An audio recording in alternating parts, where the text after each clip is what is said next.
Welcome back. This time it's the Tornadoes of Zil. So, in this episode, the heroes receive a distress message from the planet of Zil, which is covered by gigantic tornadoes.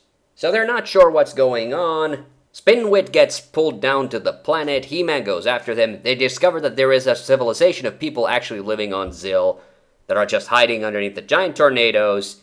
They believe Spin-Wit is their legendary hero, turn off the tornado machines, and of course the mutants attack. I gotta level with you guys, this is one shit-tastic episode, which is why I'm gonna have to rant about it.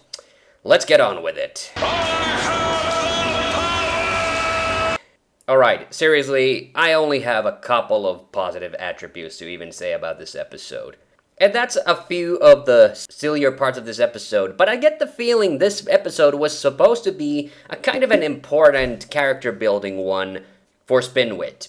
But the part where I completely lost any semblance of faith in this episode was actually at the very end, when Skeletor's head gets stuck in the gears of the tornado machines, and we see him for the first time without his helmet. Now, the way they frame this scene is a perfect example of what's wrong with this episode. In other words, the direction is just a complete shit show. They're really trying to build up this as a momentous occasion, but, Skeletor just wears a helmet. I never expected it to be anything too special, but also, they just completely ruined the moment with the sound effect that sounds like somebody opening a champagne bottle or something. Now, apart from the horrible direction of the episode, the art and animation, generally speaking, are very shit. Except during the space battle sequence, bizarrely enough. And also, I did like that scene where He-Man's trying to get through the crowd. That was pretty funny. And yeah, that mini Terraclaw thing was also hilarious. And coming off of the Balance of Power episode, if you're still in a cartoony mood, seeing Butthead ride around on that damn thing was pretty much the only entertaining part of this episode. Because the rest of it, not so much. I did not like Gibble and Alcon fighting at the start. I didn't even like the little mini story arc where they're trying to now have Adam almost give his secret identity away to Mara, who, by the way, is still on Primus despite being assigned as the formal ambassador on the Mites planet in the previous episode.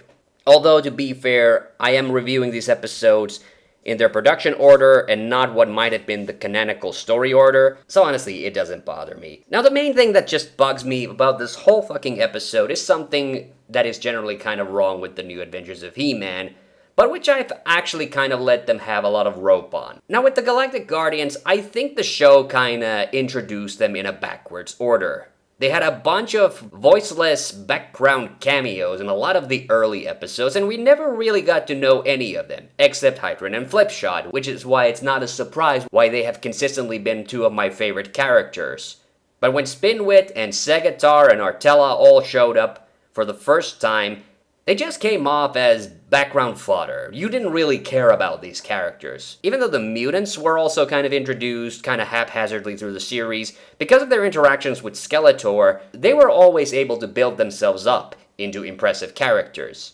Oh yeah, by the way, do you remember there used to be a Galactic Guardian called Visor? And that he hasn't appeared since Glashno Schmashnost? So what started happening about halfway through the series is that all of a sudden they started to give all of the Galactic Guardians little spotlight episodes. Basically showing off what they actually could do rather than just flying around in spaceships and shooting lasers all the time. And while I didn't think this approach was very good initially, I do have to say it did have one positive attribute, in that they've managed to build up a lot of these characters later on.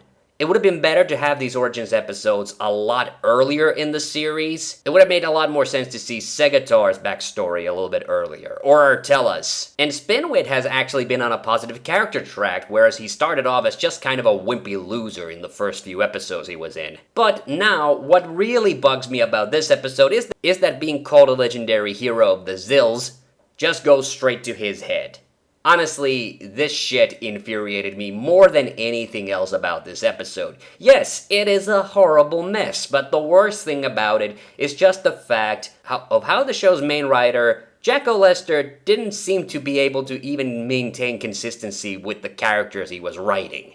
This is an all-out mess of an episode, and I cannot give it anything higher than Have a Grayskull out of 3. There are literally no redeeming values to this episode. Until next time, I have the power, so can you.